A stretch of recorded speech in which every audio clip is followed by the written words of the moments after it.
Did you know that scheduling a regular reboot for your Wi-Fi router can make your internet faster and more stable? It clears the memory and resolves minor glitches before they become big problems. In this video, I'm going to show you exactly how to set up an automatic reboot schedule on your TP-Link Archer AX12 Wi-Fi 6 router.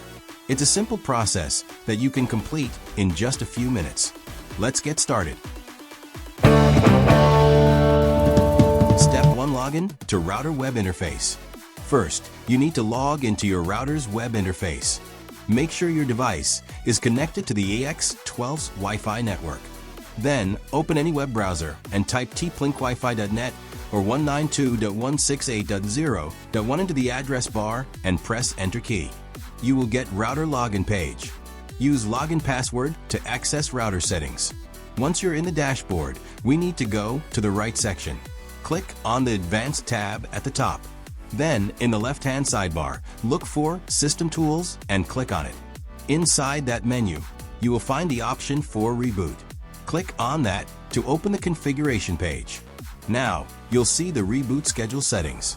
The first and most important step is to check the box that says Enable.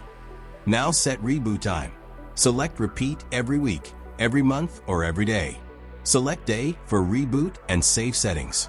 Double-check your day and time, and then click the Save button. You should see a confirmation message that the settings have been successfully applied. And that's it. Your TP-Link AX12 will now automatically reboot itself according to your schedule, helping to maintain a smooth and reliable internet connection without you ever having to think about it. If you found this video helpful, don't forget to like, share, and subscribe channel to get more tech guides. Thanks for watching.